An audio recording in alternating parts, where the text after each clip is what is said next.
నమస్తే ఫ్రెండ్స్, నేను మీ Shravani Harsha. Welcome back to our channel. ఇవాళ మన కథ తీరని రుణం తీరిపోయిందా.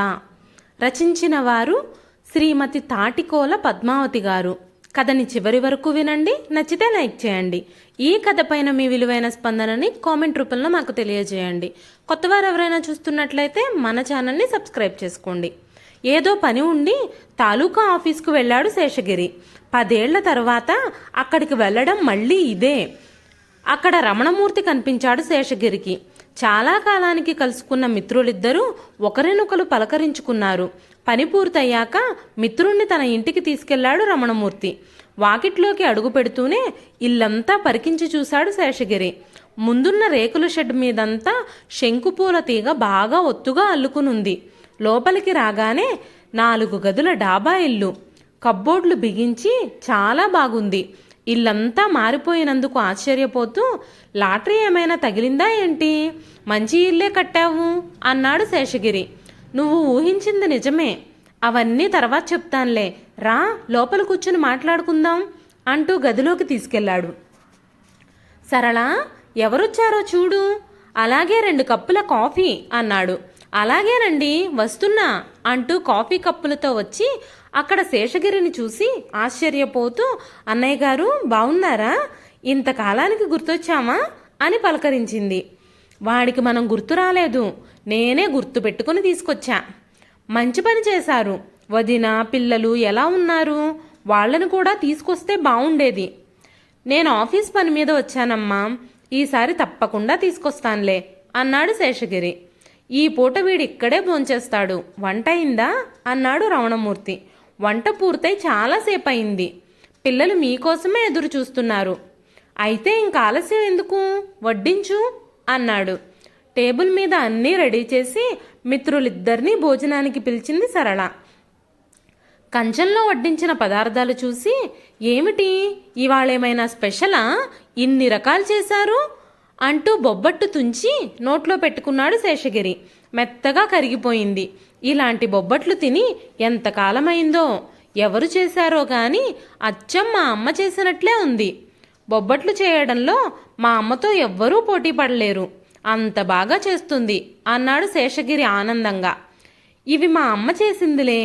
ఆ మాటకు మరో ముక్క నోట్లో పెట్టుకుంటూ ఆగిపోయి, మీ అమ్మ నీకు చిన్నప్పుడే తల్లిపోయిందని చెప్పావుగా అన్నాడు గుర్తు చేసుకుంటూ.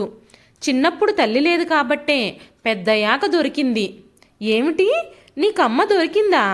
ఎవరికైనా బజారులో వస్తువులు దొరుకుతాయి గాని అమ్మెలా దొరుకుతుంది? నువ్వు చెప్పింది వింటుంటే పిల్లల్ని మాయ చేసి ఏదో కథ చెప్పినట్టుంది అన్నాడు శేషగిరి ఆశ్చర్యంగా.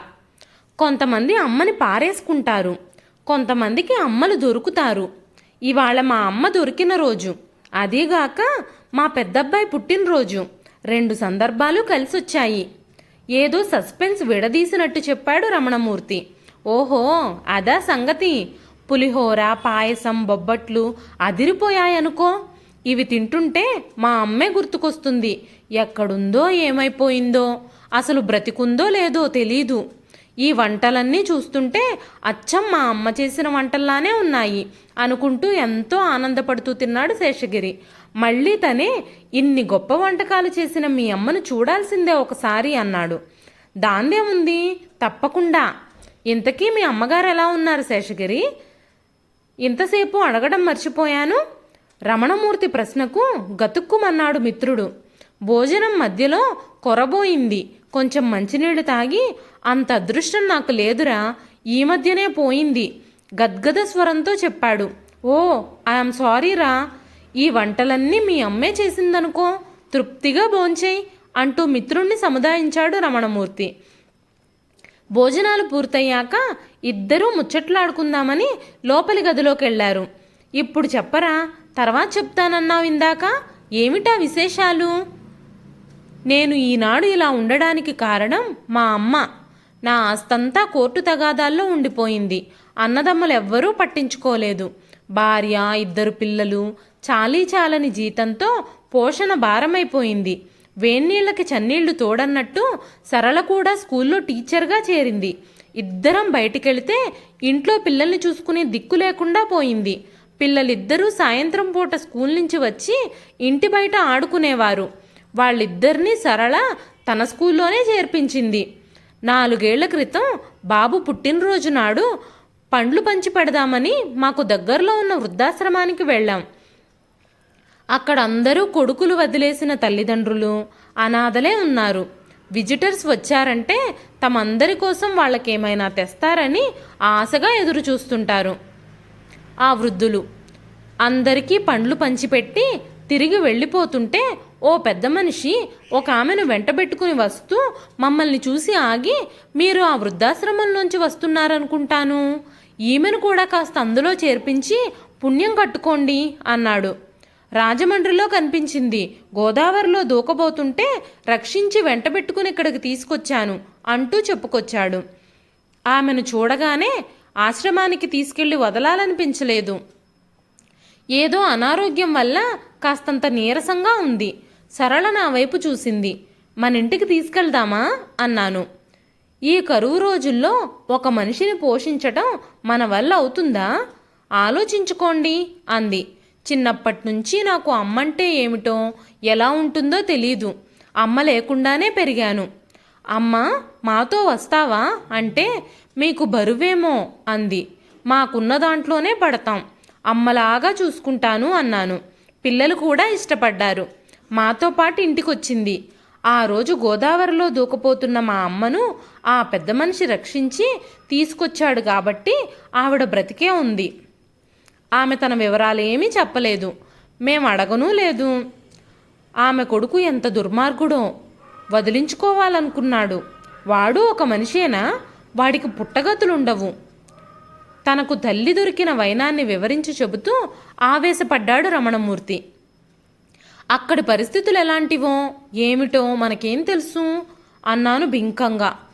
ఎలాంటి పరిస్థితులైనా కావచ్చు, ఎవడైనా కన్నతల్లిని వదిలించుకుంటాడా? తను పస్తులున్నా గాని నవమాసాలు మోసి జన్మనిచ్చిన కన్నతల్లికింత ముద్ద పెట్టాలి కదరా. నిజంగా ఆ తల్లిని దూరం చేసుకున్నవాడు సర్వం పోగొట్టుకున్నట్టే. ఎందుకంటే ఆమె నా ఇంట్లో కాలు పెట్టగానే ఎప్పుడో కోర్టు తగాదాల్లో ఉన్న ఆస్తిని గెలుచుకున్నాం. నా వంతు డబ్బుతో ఈ ఇల్లు కట్టాను. ఉద్యోగంలో ప్రమోషన్ వచ్చింది.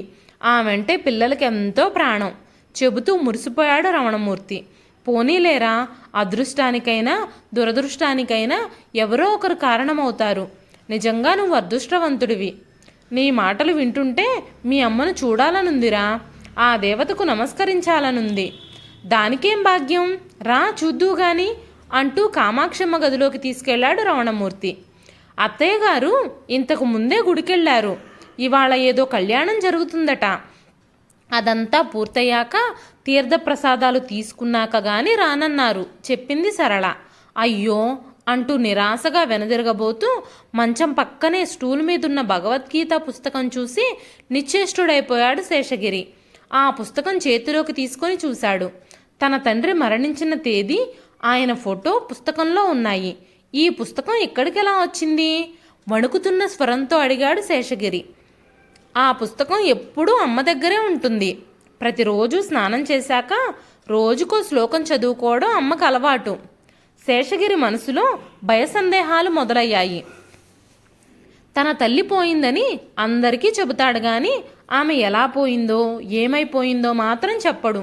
ఒకవేళ తన భార్య ఆశ్రమంలో చేర్పిస్తానని తీసుకెళ్ళి ఇంకెక్కడైనా వదిలేసిందా? లేకపోతే ఆశ్రమం వదిలి ఆత్మహత్యాయత్నం చేస్తున్నప్పుడు ఆ పెద్ద మనిషి రక్షించి వీళ్ళకు అప్పగించాడా? భోజనం చేస్తుంటే ఆ వంటకాలు వండిన నైపుణ్యం అమ్మ చేసినట్టుగానే అనిపించింది. కొంపదీసి ఇక్కడున్నది మా అమ్మేనేమో. అమ్మ వచ్చే వరకు ఉండాలి, కానీ అమ్మని చూడాలంటే ధైర్యం చాలడం లేదు. ఈమె తన తల్లేనని తెలిస్తే ఈ రమణమూర్తి ఎలా రియాక్ట్ అవుతాడు? తనని పశువు కన్నా హీనంగా చూడడు. స్నేహితుడి దృష్టిలో దుర్మార్గుణ్ణైపోతాను. ఆలోచనలతో సతమతమైపోతున్నాడు శేషగిరి. ఏమిటి ఆలోచిస్తున్నావు? అమ్మని చూడలేకపోయావనా? ఎలాగూ వచ్చావుగా, సాయంత్రం వరకు ఉండి అమ్మని చూసెళ్ళొచ్చు. లేదు లేదు, నాకు చాలా అర్జెంటు పనుంది, లేకపోతే ఉండేవాణ్ణే. మీ అమ్మ నీ దగ్గరే ఉంటుందిగా, మళ్ళీ వచ్చినప్పుడు తప్పకుండా చూస్తానులే అన్నాడు. ఆ భగవద్గీత పుస్తకం కలిగించిన కలవరపాటు శేషగిరిని అక్కడ ఒక్క క్షణం కూడా నిలవనీయకుండా చేసింది. వస్తాన్రా, సారీ, ఏమనుకోకు అంటూ కంగారుగా బయటపడ్డాడు. దేవుడే లేడనే మనిషున్నాడు, అమ్మే లేదనువాడు అసలే లేడు. తల్లి ప్రేమ నోచుకున్న కొడుకే కొడుకు, ఆ తల్లి సేవ చేసుకునే బ్రతుకే బ్రతుకు అంటూ తల్లిపాట రాసిన మహానుభావుడు దాశరథిని తలుచుకున్నాడు శేషగిరి. కృష్ణుణ్ణి తన కడుపున కనకపోయినా ఒక కన్న తల్లి కన్నా ఎక్కువగా ప్రేమించింది యశోద. కౌరవులు దుర్మార్గులైనా గాంధారి సహించింది. ఆ ఆలోచనలతోనే ఇంటికి చేరుకున్నాడు శేషగిరి. భార్య ఊరు వెళ్తున్నట్టు ఫోన్ చేసి చెప్పింది. పిల్లల్ని కూడా తీసుకువెళ్ళింది. ఒంటరితనం, నిశ్శబ్దం, మనసు బరువెక్కిపోయింది శేషగిరికి. ఒకచోట నిలబడలేక కూర్చోలేక పచారులు చేస్తున్నాడు. ఇన్నాళ్లకి కన్నతల్లి ఆచూకీ తెలిసింది.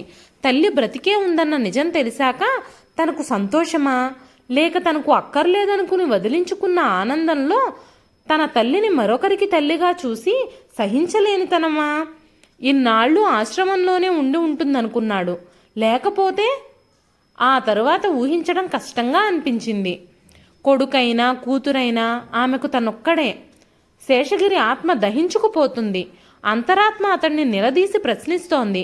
నిన్ను నీ పిల్లలు ఇలాగే చేస్తే ఎలా ఉంటుంది? తను భరించగలడా? బ్రతకగలడా?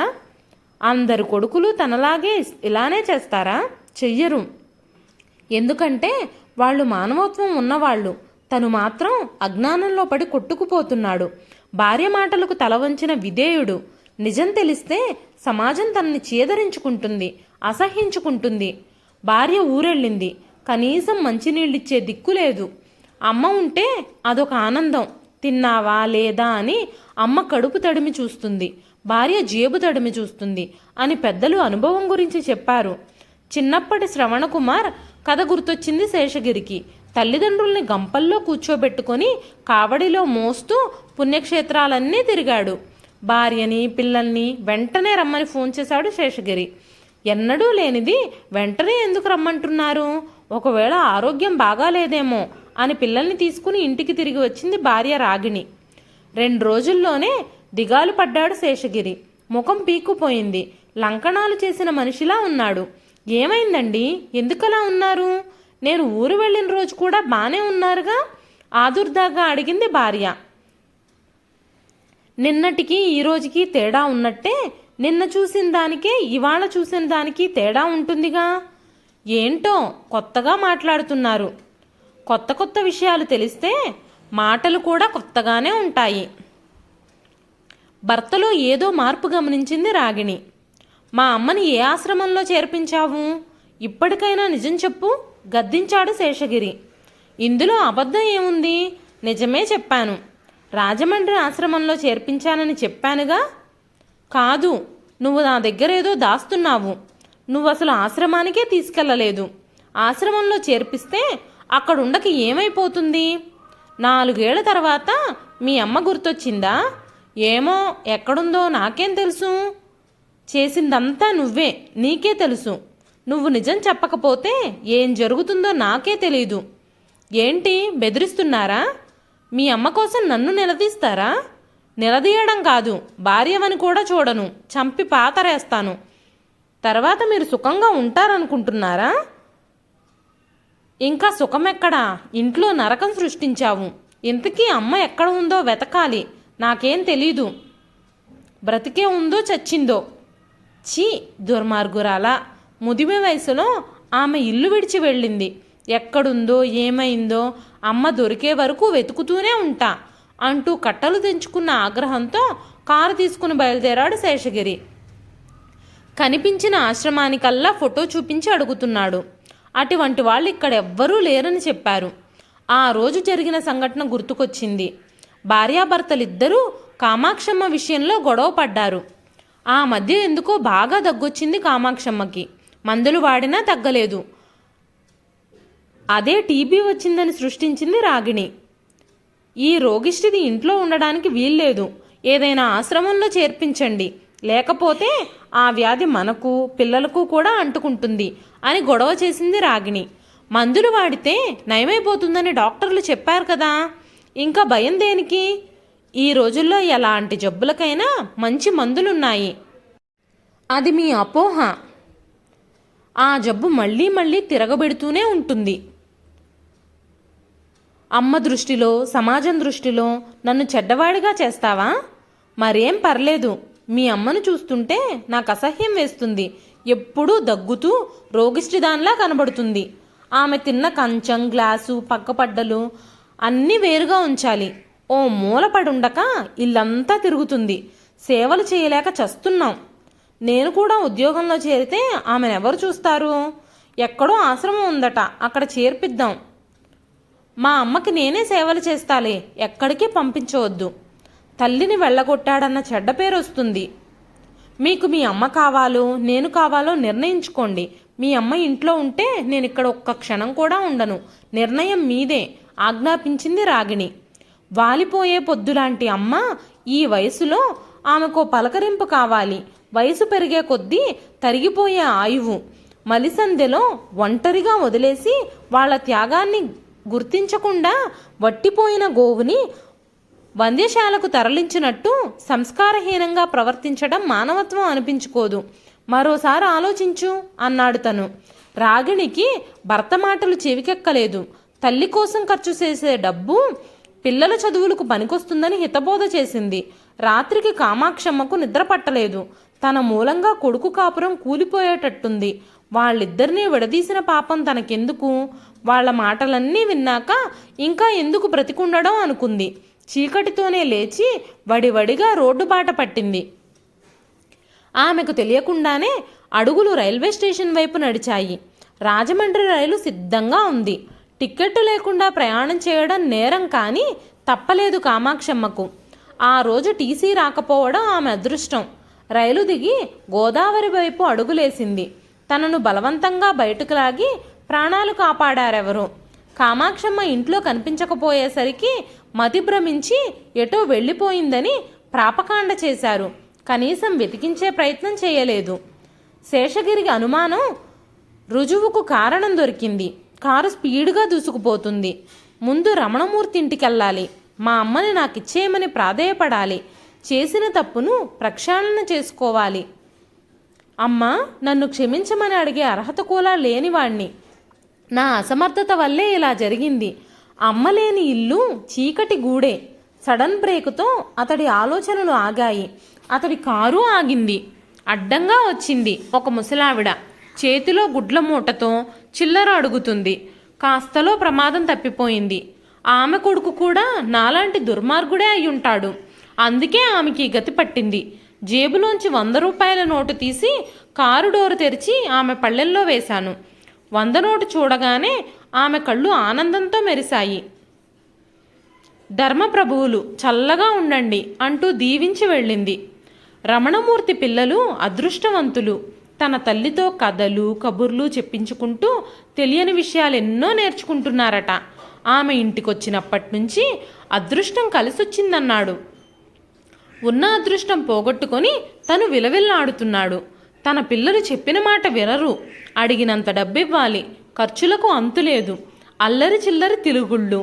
ఇంట్లో క్రమశిక్షణ అస్సలే లేదు. రాగిణి సంగతి చెప్పక్కర్లేదు. భార్యకు అత్తగారంటే అసలే పడదు. ఆమె తన తల్లిదండ్రుల్ని గౌరవించుకున్నట్టు తన తల్లిని గౌరవించదు. ఈ విభేదాలు, మనస్పర్ధలే మనుషుల్ని దూరం చేస్తున్నాయి. మునుపటి తరం వారే మనిషి జీవితాలకు, మానవ సంబంధాలకు సిసలైన సంపదలు. జీవనశైలిని ఒక తరం నుంచి మరో తరానికి బదిలీ చేయగలిగిన వదాన్యులు. అలాంటి వృద్ధులు నిరాదరణకు గురి కావడం ఎంతో దురదృష్టకరం. అతడి ఆలోచనలు పరిపరి విధాల పోతున్నాయి. అమ్మ కోసం ఏడ్చే పాపాయిలా ఎప్పుడెప్పుడు అమ్మని చూస్తానా, ఇంటికి తీసుకొస్తానా అని శేషగిరి మనసు ఉరకలేస్తుంది. ఆలస్యాన్ని భరించలేని ఉత్కంఠ. చెట్లు, చేమలు, పంట పొలాలను దాటుకుంటూ అతడి కారు ఊళ్ళోకి ప్రవేశించింది. రమణమూర్తి ఇంటి ముందు కారు డోర్ తీసి కిందకు దిగాడు శేషగిరి. ఎందుకో ఎడమ కన్ను అదిరింది. ఇంటివైపు చూడగానే కనిపించిన దృశ్యం మనసు కీడు శంకించింది. ఇంటి ముందు జనం గుంపులు కట్టున్నారు. అందరినీ తోసుకుంటూ ముందుకెళ్ళాడు. ఇంకేముంది, రమణమూర్తి భార్య పిల్లలు తన తల్లి శవం ముందు కూర్చొని ఏడుస్తున్నారు. ఎక్కడి నుంచి వచ్చిందో మహాతల్లి, ఇక్కడ రుణం తీర్చుకుని వెళ్ళిపోయింది, అదృష్టవంతురాలు అంటున్నారు. శేషగిరిని చూడగానే సమయానికి వచ్చావు, అమ్మని ఆఖరిసారిగా చూడు. ఆ రోజు నువ్వు చూడాలనుకుంటే అమ్మ నీకు కనిపించలేదు, ఈ రోజు అమ్మకు నువ్వు కనిపించవు. చూసావా ఈ విచిత్రం ఎలా ఉందో? అమ్మ నన్ను అన్యాయం చేసి వెళ్ళిపోయింది అంటూ శేషగిరిని పట్టుకొని బోరుమన్నాడు రమణమూర్తి. అమ్మ చనిపోయిందా? నోట్లోంచి మాటలు రావడం లేదు. గుండె నిండా దుఃఖం, గొంతు నిండా దుఃఖం. అమ్మా, ఎందుకు తొందరపడ్డావు? నిన్ను మన ఇంటికి తీసుకెళ్లాలని వచ్చాను. నాతో రావడం ఇష్టం లేక పైలోకానికి వెళ్ళిపోయావా?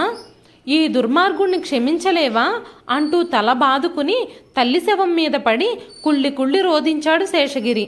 ఊరుకోరా, అమ్మతో అనుబంధం ఎంతవరకు ప్రాప్తమో అంతవరకే. అమ్మంటే ఏమిటో తెలిపి ప్రేమను పంచింది. ఇంతలోనే ఆ విధికి కన్ను కుట్టింది. అమ్మని కాశీ తీసుకువెళ్లాలని ట్రైన్కు టిక్కెట్లు కూడా బుక్ చేయించాను. ఇంతలో ఈ ఘోరం జరిగిపోయింది. కాలం మమ్మల్ని కలిపినట్టే కలిపి విడదీసింది. అమ్మలేని ఇల్లు బోసిపోయినట్టుగా ఈ లోకం కూడా చీకటిగా ఉంది అన్నాడు. ఆఖరి పయనానికి అంత్యక్రియలు ఏర్పాటు చేశారు. ఎలాగైనా అమ్మని ఇంటికి తీసుకువెళ్లాలని వస్తే కాటికి మోసే పరిస్థితి వచ్చింది. మీ అమ్మని మోసే అదృష్టం నాకు ఇవ్వరా? అమ్మ రుణం ఇలాగైనా తీర్చుకుంటాను, కాదనకు అంటూ రమణమూర్తి చేతులు పట్టుకున్నాడు శేషగిరి. అమ్మ అందరికీ అమ్మే. అమ్మని కడసారి సాగనంపే అదృష్టం మనిద్దరికీ దక్కింది. ఇదిగో డబ్బు, కావలసినవన్నీ ఏర్పాటు చేయి అంటూ శేషగిరి జేబులోంచి 50,000 తీసిచ్చాడు. వద్దురా, అమ్మకి నా డబ్బే ఖర్చు పెడతాను. అమ్మ రుణం నేనే తీర్చుకోవాలి అన్నాడు రమణమూర్తి. అమ్మ నా దగ్గరుంటే నేనే రుణం తీర్చుకోవాలి. నీకు దొరికింది కాబట్టి నువ్వు అదృష్టవంతుడివి, నాకు ఆ అదృష్టం కావాలి. ఇద్దరం కలిసే రుణం తీర్చుకుందామని ఘనంగా వీడ్కోలు పలికి మహాప్రస్థానానికి మోసుకెళ్లారు. కన్నతల్లి శవాన్ని భుజానెత్తుకున్నాడు శేషగిరి. చితిమంటల చిటపటల్లో కాలిపోయింది అమ్మ దేహం. అమ్మా అని అరిచినా ఆలకించవేమమ్మా, ఆవేదన తీరు రోజు ఈ జన్మకి లేదా? పాట గొంతు దాటి పైకి రాలేదు. పంచుకున్న మమకారం ఒకరిది, తెంచుకున్న అనుబంధం మరొకరిది. రెండిటికీ మధ్య ఇమడలేక ఈ లోకమే విడిచిపోయినందుకు తీరని రుణం తీర్చుకున్నారిద్దరూ. అమ్మలేని జన్మ ఎందుకంటూ వృద్ధాశ్రమం వైపు కారు పోనిచ్చాడు శేషగిరి. అక్కడ అమ్మలాంటి వారు ఎవరైనా దొరుకుతారేమోనని. ఇదండి ఈరోజు కథ. ఈ కథ నచ్చితే ఒక లైక్ చేయండి. ఈ కథ పైన మీ విలువైన స్పందనని కామెంట్ రూపంలో మాకు తెలియజేయండి. అమ్మ ఉన్నప్పుడు అమ్మ విలువ తెలియలేదా కొడుకుకి? భార్య వృద్ధాశ్రమంలో చేర్పిద్దామన్నా గట్టిగా మాట్లాడలేకపోయాడు. తల్లి వైపు నిలబడలేకపోయాడు. తల్లిని రోడ్డు మీద వదిలేశాడు. ఇప్పుడు తల్లి చనిపోయాక అమ్మ విలువ తెలుసుకొని అమ్మ కోసం ఆరాట పడుతున్నాడు. చేతులు కాలాక ఆకులు పట్టుకుంటే ఏం లాభం అండి? ఈ కథ మీకు ఎలా అనిపించిందో కామెంట్ రూపంలో మాకు తప్పకుండా తెలియజేయండి. నచ్చితే కనుక ఖచ్చితంగా ఒక లైక్ చేయండి. మరెన్నో ఇలాంటి మంచి మంచి కథల కోసం మన ఛానల్ని సబ్స్క్రైబ్ చేసుకోండి. మరొక మంచి కథతో మళ్ళీ కలుస్తానండి. అంతవరకు సెలవు.